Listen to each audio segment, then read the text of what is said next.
Bien, bueno, muy buenas tardes, buenos días, buenas noches, como decimos siempre, según el momento en que se escuche esta grabación. Bueno, soy Ricardo Silva, psicólogo clínico, docente en la Universidad Atlántica Argentina. Bueno, estoy a cargo de la cátedra de psicoterapias y bueno, continuamos con la unidad 4. Ya hemos transitado el primer parcial virtual. Y bueno, vamos a continuar con el programa. En la unidad 3 nos adentramos en el universo de la entrevista psicológica. Hemos visto fundamentalmente los aportes de Blecher y de Héctor Fiorini en el manejo de lo que es la primera entrevista en psicoterapia breve, y la idea es, durante esta unidad 4, ya a partir de haber atravesado esa puerta simbólica que supone una primera entrevista como inicio de una psicoterapia propiamente dicha. Hemos visto en la unidad 2, dentro de los distintos tipos, las formas que se han conceptualizado como psicoterapia de apoyo, como psicoterapia de esclarecimiento y como el psicoanálisis propiamente dicho, como formas posibles de pensar desde una orientación psicoanalítica los distintos dispositivos de trabajo.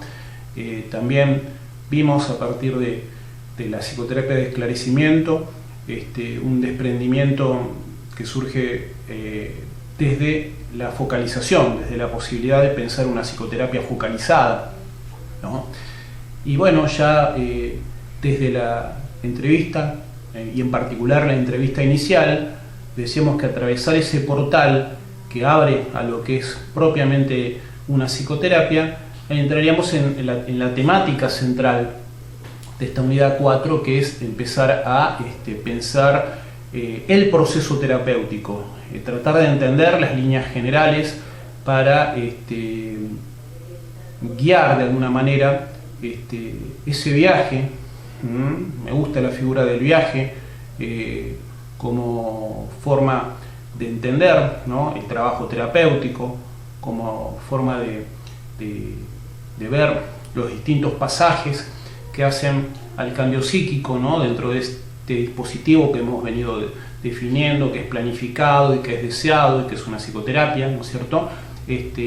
Donde, bueno, vamos a tratar de encadenar, ¿no?, de unir una sucesión de hechos, ¿no?, con el afán de darle una direccionalidad, ¿no? Cuando hablamos de proceso terapéutico, es útil también como figura pensar la idea de un hilo conductor, ¿no?, de un hilo que establezca puntos de conexión, puntos de unión entre los distintos momentos, ¿no?, de un proceso. Cuando se habla de un proceso, esto ya lo hemos adelantado, lo entendemos en oposición a la idea de un no proceso, ¿no? Y si un no proceso implica algo que está más bien estático, fijo, o basado en un principio de constancia, de constantes, de elementos inamovibles que están más vinculados a la idea de encuadre que hemos tomado de Blecher, ¿no?, y de Pillon-Rivière, ¿no es cierto? Acá, en oposición, si hablamos de un proceso, estamos hablando de aquello que es variable, de aquello que está en movimiento permanente, ¿no es cierto? Y todo aquello que está en movimiento tal vez no lo podemos atrapar, pero sí lo podemos identificar mentalmente, ¿no es cierto? Todo lo que hace a la circulación de las palabras, la circulación de la historia que va a armar el sujeto que nos consulta, ese consultante que tal vez devenga paciente, y donde, bueno, en ese trabajo permanente de hablar, si estamos hablando de una cura desde la palabra, desde los dispositivos psicoterapéuticos, que toda esa sucesión de diálogos, ¿no?, entre el consultante y el terapeuta, se va a armar algo que que nosotros vamos a entender como una psicoterapia donde puede llegar a haber análisis, ¿no? Y para que eso ocurra es importante tener en cuenta una serie de pautas, ¿no? Generales, para los cuales en esta clase vamos a tomar referencias que surgen de un importantísimo autor dentro de lo que es la psicología social, comunitaria, ¿no? Y lo que es el trabajo con psicosis, lo que es el trabajo con marginalidad, lo que es el trabajo con adicciones que ha tenido Alfredo Moffat. Alfredo Moffat originariamente era arquitecto, pero a partir del encuentro que tiene en los años 70 con Enrique Pichon-Rivière, trabajan a nivel comunitario, ¿no? Hay enormes datos sobre la faena de Alfredo Moffat, trabajando en situaciones de crisis, ¿no? Parte de lo que vamos a ver hoy está tomado de un texto suyo, escrito en los años 80, Psicoterapia de Crisis, que ha tenido varias reediciones, donde desde una mirada integradora, basada en las enseñanzas de su maestro Enrique Pichon-Rivière, Alfredo Moffat articula algunos puntos que son sumamente útiles para pensar el proceso terapéutico siempre dentro de un dispositivo breve, ¿no? Moffat también une desde esta mirada integradora todo lo que aprendió con otro de sus maestros, que fue Ángel Fiasqué, otro psicoanalista argentino que habiendo sido discípulo de Pichon-Rivière, en los años 60 viaja, se instala en los Estados Unidos, siendo incluso colaborador de Kaplan, autor norteamericano que escribió Los principios de psiquiatría preventiva, ¿no? Y bueno, Fiasqué también le aportó a Moffat herramientas para trabajar en comunidad, ¿no es cierto? Y trabajar con sociedades, con sectores sociales donde la realidad es muy diferente de la realidad que se vive en ámbitos inclusivos. Desde ahí que, bueno, Moffat, habiendo viajado por distintos lugares del mundo y a partir de una vasta cultura, ha podido unir aspectos que por un lado vienen de la psicoterapia psicoanalítica, pero que también toma prestadas herramientas de la Gestalt, del psicodrama, ¿no? Inclusive aportes que provienen de las teorías sistémicas, ¿no? Y bueno, en ese sentido, esto lo van a ampliar al leer la biografía. Hay toda una serie de figuras que utiliza Moffat que entiendo bajan a tierra lo que es el trabajo concreto del psicoterapeuta. En principio se plantea que en un proceso terapéutico se debiera poderlo pensar como una película donde hay una suerte de continuidad, ¿no? Un movimiento permanente, ¿no? Que es como sería la vida cuando no estamos en medio de una situación crítica. Cuando se produce una situación crítica se produce como una suerte de corte transversal en la circulación del movimiento fluido de la vida, similar a una película, y donde se corta la película. Y yo alguna vez hice un taller con Alfredo Moffat allá por 1992 que con el correr del tiempo comprobé que fue una figura fundante en mi carrera, porque a partir de ese taller que hice en junio del 92 con Alfredo Moffat, yo creo que descubrí la pasión por una manera de trabajar, y que años después resignifiqué que tenía que ver con todo este camino abierto por Pichon-Rivière, ¿no es cierto? Moffat allí hablaba de que en una situación de crisis se corta la película y entramos a vivir como si fuera nuestra vida una secuencia de diapositivas que se van pasando de a una, pero con ese corte inmediato que se da entre el ingreso de una diapositiva, al sacar una diapositiva e ingresar otra, se daría como compartimentos estancos dentro del movimiento de la vida, donde funcionaría más en base a estereotipos o defensas arcaicas, ¿no es cierto?, vinculadas a los fenómenos regresivos que se activan ante una situación de crisis, ¿no es cierto?, donde se altera la temporalidad. Bueno, justamente en función de esta idea de que dentro del proceso terapéutico se trata de recuperar la película y salir de la diapositiva, ¿no?, o salir de ese corte abrupto que nos quitaría naturalidad en el proceso del vivir, ¿no?, y en el proceso de asumir todo lo nuevo que permanentemente va apareciendo, si entendemos la vida desde una perspectiva dialéctica donde permanentemente nos encontramos con elementos diferentes que nos proponen desafíos, que nos proponen interrogantes, que nos proponen la posibilidad de adquirir pautas creativas para salir de rutinas paralizantes.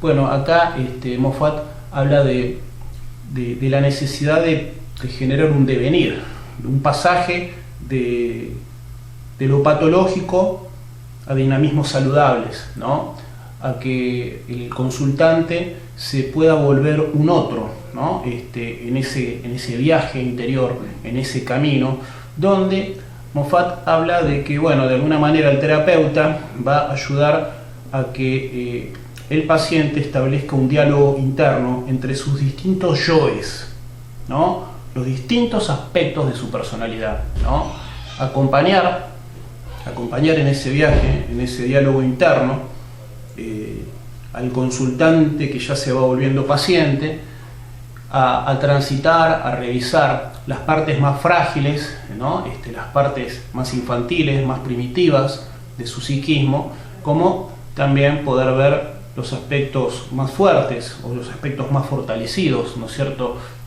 a partir de recordar logros, ¿no? Y esto es lo que va a permitir la idea que vamos a abordar en unos minutos, que tiene que ver con que el sujeto pueda estructurar un proyecto vital, ¿no?, y aceptarse a sí mismo, ¿no? Ese proyecto vital en alguna medida va a surgir de poder futurar recuerdos y recuperar recuerdos donde el sujeto se sintió seguro, se sintió asertivo, se sintió resolutivo, ¿no? Y en ese punto está esa dialéctica entre las partes más inseguras y las partes más seguras que todos tenemos, ¿no?, entre las partes más débiles y las partes más fortalecidas. Ese diálogo interno es lo que va a favorecer desde esta perspectiva la recuperación, ¿no?, del paciente en la medida en que sale de posicionamientos cerrados, ¿no? Como decíamos, es importante, es fundamental que el sujeto se acepte, ¿no?, que reconozcamos nuestras debilidades, nuestros puntos débiles, ¿no?, nuestros límites, pero también en función de eso que podamos ver aquellos puntos fuertes que son las posibilidades que vamos teniendo, ¿no? Poder reconciliarnos con esas posibilidades siempre desde la conciencia de un límite, como hemos venido planteando en todas las clases anteriores. Moffat plantea algo importante, como que en una situación de crisis, donde se altera la temporalidad, donde nos encontramos que el presente está congelado, el futuro no existe y el pasado no sirve, ¿no es cierto?, en esa suerte de parálisis en la resolución de determinadas problemáticas, donde el sujeto está desbordado, donde el sujeto está disociado, en esos momentos el yo está dedicado totalmente a evitar la disgregación, la fragmentación total, ¿no?, la desorganización total, por lo cual muchas de las funciones yoicas están totalmente concentradas en sostener la vida, evitar el colapso absoluto, pero esas funciones se ven impedidas de trabajar adecuadamente, como en situaciones que están por fuera del elemento crítico, ¿no es cierto? La tarea, plantea Moffat, es tratar de convertir un aspecto de lo que es la subjetividad aterradora, ¿no?, confusional y solitaria, en algo compartido, ¿no?, transmisible a través del lenguaje y por ende objetivable.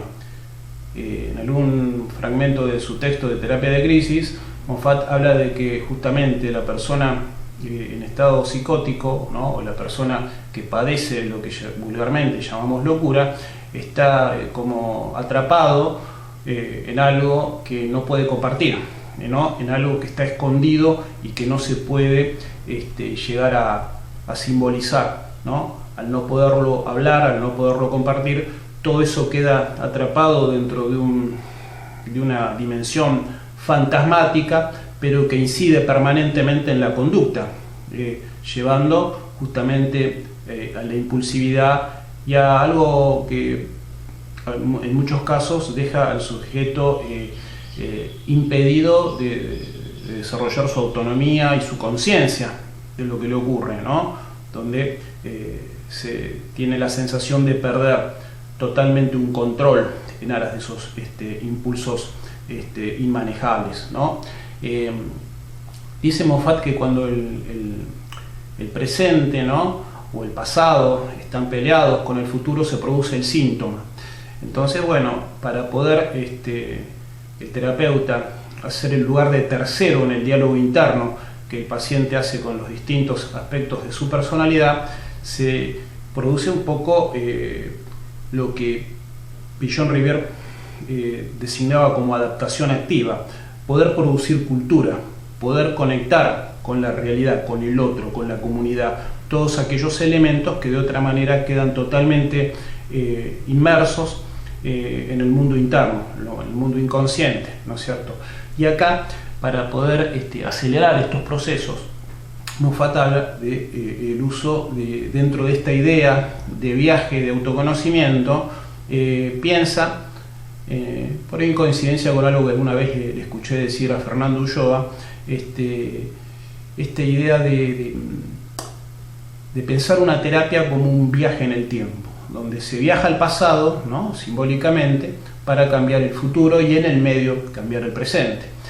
Acá, más estrictamente, más concretamente, Alfredo Moffat habla de máquinas del tiempo como herramientas que tienen que ver con el uso de recursos múltiples.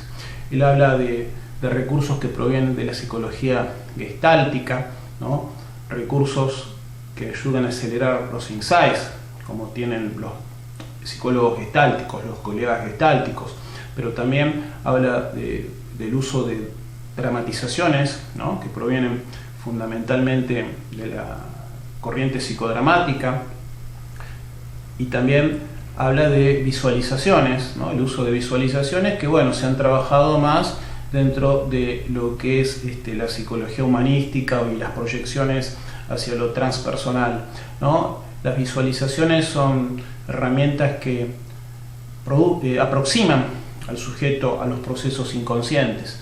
Y bueno, todas estas formas de trabajo, donde también está incluido el juego, son elementos que sirven para dinamizar los procesos, ¿no?, donde no siempre la palabra, no siempre el diálogo, no siempre la confesión, ¿no?, o la catarsis es suficiente, ¿no? Entonces, bueno, Moffat, desde esta óptica, considera que un terapeuta que se vale de un conjunto de herramientas va a tener más posibilidad de habilitar ese cambio buscado dentro del proceso psicoterapéutico.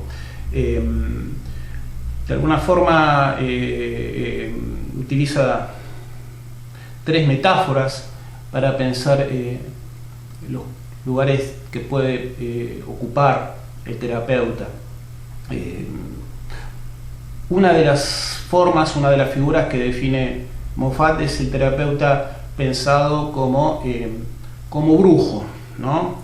¿En qué sentido? Como aquel que simbólicamente acompaña en el viaje fantasmático, ¿no? En el viaje hacia el inconsciente, es decir, en el viaje hacia el mundo onírico, ¿no? El viaje más profundo del sujeto, donde las escenas más temidas se empiezan a compartir y donde, bueno, en esa experiencia de bajar, de descender, entre comillas, digamos, ese infierno pulsional, acompañar al sujeto a que vuelva al aquí y ahora, a que vuelva al presente.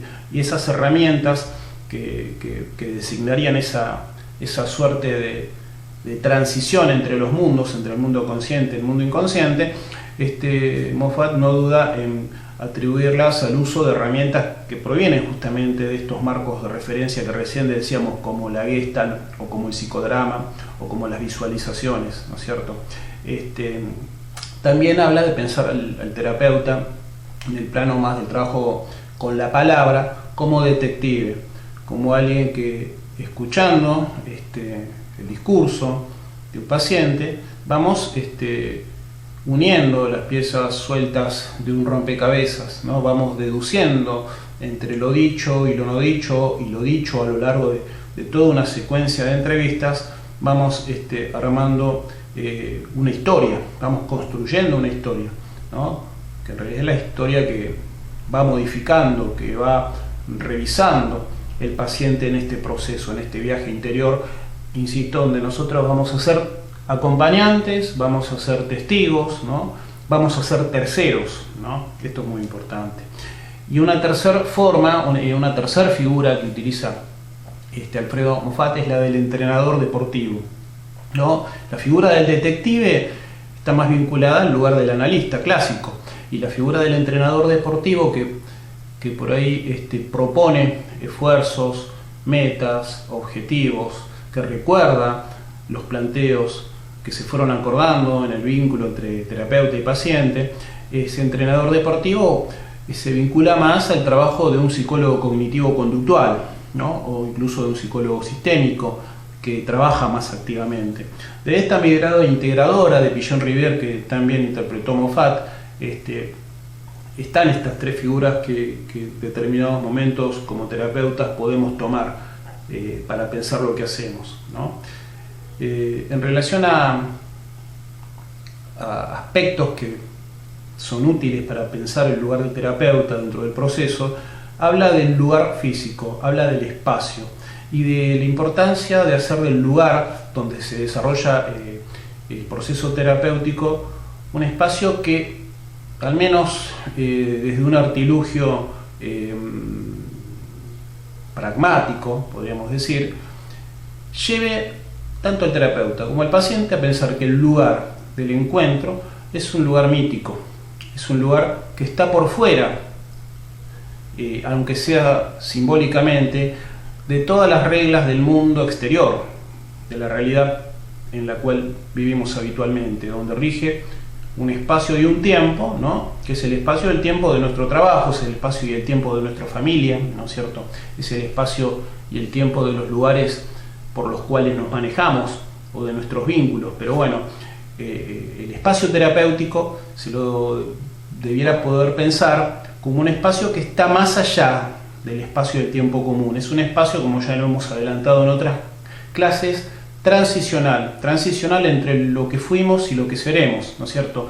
Y ahí es importante, planteamos Moffat, que ese espacio terapéutico de alguna manera sirva como escenografía de un ritual de conjuro. Esto es simbólico, ¿no? Conjuro contra todos los males que el paciente trae, ¿no es cierto? Donde por un lado, a la manera de un juego alquímico, ¿no? Podamos pensarlo como un lugar de protección, un lugar casi sagrado, depósito de todos los aspectos más bondadosos, más rescatables de la persona, ¿no? Donde todos esos aspectos se van a guardar en una suerte de cofre que sería el espacio terapéutico, pensado como lugar mítico, ¿no? Como un lugar de protección, de cuidado, pero también como un lugar, como un vomitorium, como un lugar también de volcar los aspectos más rechazados, ¿no? Más desagradables, más patológicos, ¿no? Esos dos aspectos van a estar como resguardados en el espacio terapéutico, y es todo algo que en algún momento el terapeuta debe devolver, ¿no? Al paciente, ¿no? Y acá, bueno, cuando estamos hablando en estos términos es porque, bueno, se ha comenzado a dar un trabajo más profundo, ¿no? de investigación, de ingresar en aspectos más íntimos, ¿no? del mundo interno de quien consulta, y bueno, todo esto va llevando más concretamente a pensar dentro del tratamiento la idea de armar estructuras de continuidad, rearmar estructuras de continuidad que permitan que el sujeto pueda recuperar el control de sí desde el aquí y ahora, del presente, ¿no es cierto? Advierte Moffat de que muchos de los cambios bruscos que puede haber a partir tal vez del carisma del terapeuta pueden generar una suerte de huida, tal vez maníaca, hacia la salud, ¿no es cierto?, repentina, ¿no?, donde a veces las curas bruscas tienen una inestabilidad, ¿no?, porque no permiten que el sujeto se termine de revisar a sí mismo, ¿no?, de fortalecer las nuevas formas de manejo defensivo, ¿no?, ante el mundo, ante la realidad que le toca vivir. Y bueno, a veces una terapia demasiado breve, el mismo Moffat lo advierte, puede llevar a que el sujeto, por una cuestión de inercia, de resistencia a los cambios, ¿no?, recurre a sus viejas formas de neurosis para resolver nuevos problemas. Entonces, en este sentido, la cuestión ética es advertir acerca de tal vez la necesidad de que se fortalezcan muchos de los aspectos que se han empezado a modificar en principio desde lo anímico, ¿no? El alta se da a partir de un momento donde tanto terapeuta como paciente advierten que se han comprendido, ¿no?, aspectos fundamentales que antes no se podían ver, cuando hay una recuperación de la autonomía, ¿no es cierto?, cuando hay una mayor conciencia, como decíamos, de los límites y de las posibilidades, pero fundamentalmente cuando la persona comprende lo que le ocurre, cuando salió de la zona confusional. Pero bueno, esto no basta si no consideramos algo fundamental que plantea Moffat, que son como 4 instancias o etapas centrales, como para pensar a grandes rasgos, y más allá de todas las cuestiones incalculadas e incalculables de cualquier proceso terapéutico y todos los aspectos espontáneos que pueden aparecer, pero hay como 4 momentos, ¿no?, 4 instancias, 4 pasos que de alguna manera, si se consideran, pueden llevar a grandes rasgos y más allá de las diferencias entre las personas, las diferencias entre los vínculos que se van dando entre cualquier paciente y cualquier terapeuta, pero que habría como una serie de pautas que responden a una constancia para pensar el rumbo que le vamos a dar, ¿no es cierto?, al proceso terapéutico. Nosotros no, esto ya lo han dicho otros psicoanalistas, no es que vamos a curar a nadie, dirigimos un proceso de cura con un rumbo, ¿no?, como un conductor de un tren, un conductor de un barco, que sabe hacia qué puerto va, sabe por dónde tiene que ir, sabe los mecanismos, ¿no?, por los cuales se debe pasar para, más allá de que los caminos puedan tener distintas curvas, puedan tener distintas trayectorias, puedan tener desvíos particulares, pero como que los pasos más o menos son los mismos cuando pensamos cómo direccionar un proceso, ¿no es cierto? Él habla de 4 elementos que yo primero los nombro y ahora los vamos a ir desarrollando, que habrá un primer momento de contención, un segundo momento de elaboración o de exploración, habla de un tercer momento que está vinculado a la idea de construcción de un proyecto, y un cuarto momento que está vinculado al desarrollo de actividades vinculadas o conectadas o coherentes con ese proyecto que recién mencionamos. Cuando Moffat habla de la contención, algo que ya hemos visto, sobre todo cuando nos referimos a las terapias de apoyo, acá el terapeuta, y en esto se basa en gran medida en Winnicott, va a brindar una estructura de sostén, ¿no?, consultante, posible paciente. Y acá, bueno, es importantísimo las pautas de respeto, de aceptación, de empatía, ¿no? De protección, de cuidado, de comprensión, ¿no? Condiciones de intimidad que se van brindando a partir del vínculo que se crea desde el primer momento entre un consultante y el terapeuta, donde es importante la calidez, donde es importante la escucha, donde es importante hacer que el consultante sienta que lo estamos entendiendo, ¿no?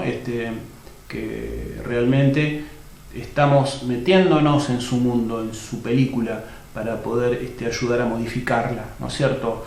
Y bueno, justamente de lo que nos vamos a hacer cargo, lo que vamos a recepcionar desde la escucha, pero también desde el cuerpo, las historias se graban en el cuerpo, ¿no es cierto?, también de los terapeutas, nos hacemos cargo, le damos canal a la ansiedad, ¿no? Al recepcionar los miedos de quien nos consulta, ¿no? Todas las fantasías más primitivas las vamos a recepcionar, las vamos a aceptar, no las vamos a reprimir para que se prive de compartirlas, las vamos a recepcionar. Después, bueno, para nuestro trabajo propio, personal, interno, terapéutico, a ver qué hacemos con eso, pero nosotros tenemos que poder brindar esa contención, ¿no es cierto? Y acá habla de dos aspectos clave, ¿no? De la disociación instrumental, que es lo que nos permite adquirir una posición esquizoide, ¿no? En cuanto a tomar distancia de una realidad para poder observar, para poder ser testigo, ¿no? Acá es muy importante porque Moffat se basa en la teoría de la enfermedad única de Pillon-Rivière. Para poder hacer esto nos estamos conectando con un aspecto esquizoide nuestro. Y también la identificación empática que nos conectaría con el núcleo histérico, ¿no?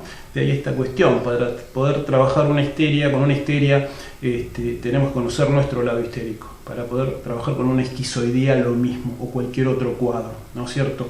Verlo primero en nosotros, ¿no?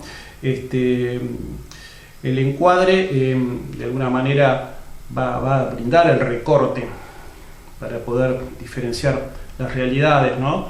Y es lo que va a permitir la conexión con el mundo exterior, con la cultura, ¿no? Con lo que el paciente en este estado transicional que se da en el espacio terapéutico puede establecer puentes para volver a su mundo cotidiano con otra mirada, ¿no? La contención se da a través de la escucha, se da a través de la actitud comprensiva, pero también se da a través de algo que Moffat plantea que es muy importante, que es la actualización perceptual, ¿no? Invitar al paciente a que no solo hable, sino a que conecte con sus 5 sentidos, ¿no es cierto? En ese sentido, el tacto, un abrazo, dar la mano no está por fuera, dar la mano en un determinado momento no está por fuera de lo que hace a una terapéutica. Lo visual, hay terapeutas que defienden la cuestión aséptica, pero bueno, los adornos, que haya plantas, los cuadros, los aromas, que haya hornillos aromáticos, que haya sahumerios, predisponen, ¿no? Inconscientemente a generar otro estado de conciencia, donde lo visual, donde a veces lo auditivo, la música que suena en una sala de espera, la música suave, va generando como otro estado de conciencia, ¿no? Donde el hecho de, insisto, cuadros, imágenes, aromas, la conexión con los sentidos, la posibilidad de que haya un ejercicio de relajación, ¿no? Corporal, ¿no? Donde se liberen las contracturas, todo esto no está por fuera del clima que se va generando dentro de este primer espacio de contención que se va a ir creando para poder ir ingresando en los aspectos más profundos, ¿no? Del viaje, en los aspectos más profundos de la historia, en el trabajo de autoconocimiento, para pasar al segundo momento, que es el de exploración, que es el momento de elaboración.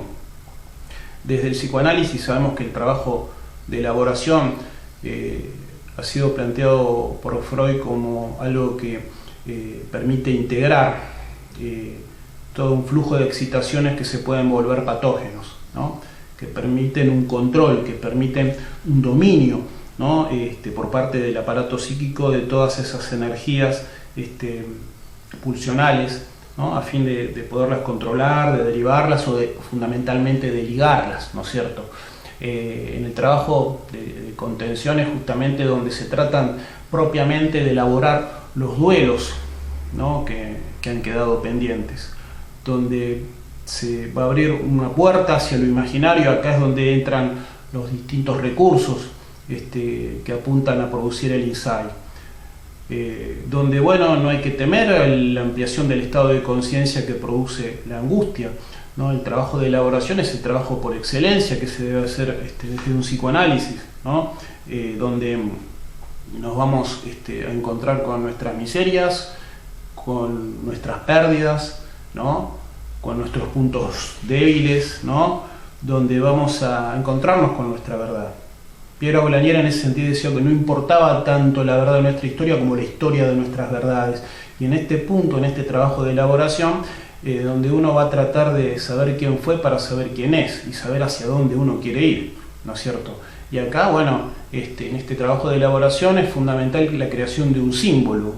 Y ese símbolo tiene que ver con la muerte y la resurrección. La angustia nos conecta con la pérdida y asumir lo que perdimos. De alguna manera terminar de dejar que muera lo que tiene que morir para que nazca lo que tenga que nacer, ¿no?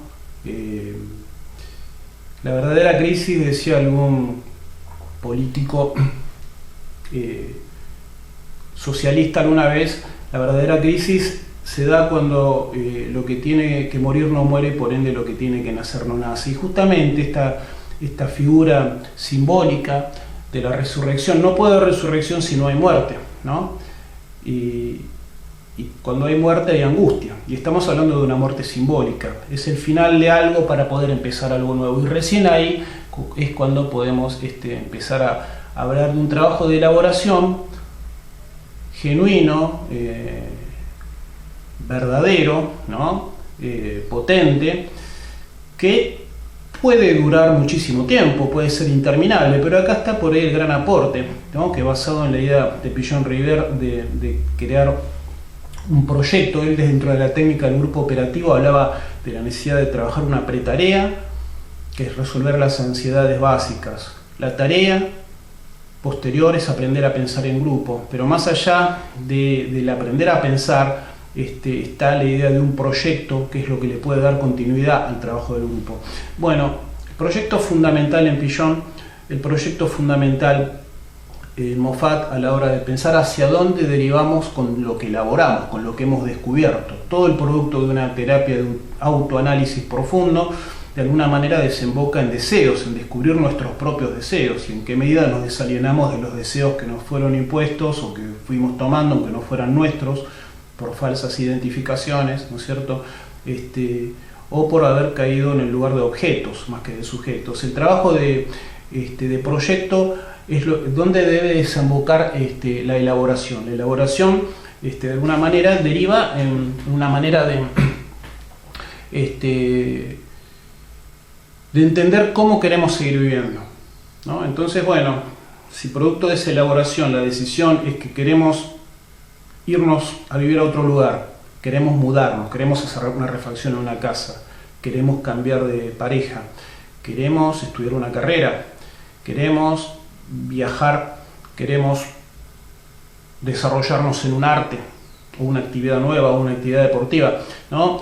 Pueden ser un sinfín de proyectos, pero casi siempre el trabajo de elaboración debe desembocar en deseos identificados, el trabajo para cumplir esos deseos, poder dar esa forma de proyecto y bueno, justamente ese proyecto es clave como para reconciliarnos con nuestra historia. Y en ese proyecto, esto que hablamos hace un rato, de poder futurar, proyectar hacia el futuro recuerdos de aquello que revisamos en nuestra vida, que alguna vez nos costó y lo que logramos, ¿no? A partir de ahí podemos construir optimismo, confianza. Cuando en el pasado hemos logrado algo que nos costó, es lo que nos puede dar la llave para poder direccionar y confiar en que algo vamos a lograr a futuro. Y luego el cuarto momento, la cuarta instancia, tiene que ver con el desarrollo de actividades concretas, y una vez que esas actividades se van logrando, o sea, van definiendo el cumplimiento de ciertos deseos planteados en ese proyecto, viene el trabajo de significación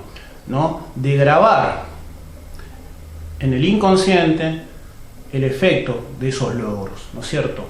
Bueno, todo esto que refiere a las actividades sería de alguna manera lo que coronaría el fin de una terapia breve, ¿no es cierto?, que está más vinculado a lo que es una focalización o una psicoterapia de esclarecimiento, que como mínimo puede durar 6 meses, tal vez más tiempo. Una serie de puntos importantes respecto dentro de lo que es el proyecto. Es importante que para poder construir este proyecto el paciente tenga muy claro en el trabajo de elaboración su pasado. Y acá esto abarca la historia familiar, la prehistoria, la historia de los abuelos, la historia de los padres, pero también aspectos de la historia personal.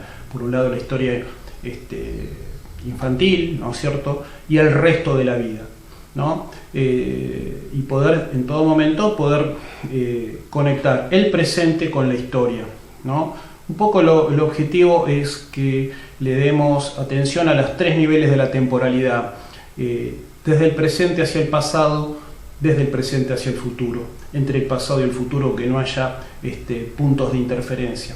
Cuando todo esto se va dando, podemos pensar a partir de evidencias, de experiencias, en que los procesos terapéuticos bien guiados, porque se sabe hacia dónde se va, más allá de que no le vamos a imponer al paciente lo que tiene que hacer, va a dar lugar desde una experiencia concreta a una mirada diferente de sí mismo que el paciente vaya a tener, y en la cual sintamos que el trabajo que vamos haciendo tiene una efectividad concreta, ¿no? Y produjo una transformación, donde inclusive por ahí la figura del terapeuta va a pasar a erigirse en objeto interno en el resto de la historia del paciente.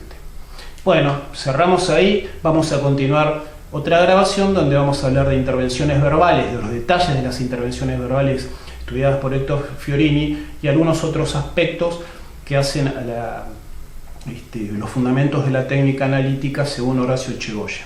Muchísimas gracias.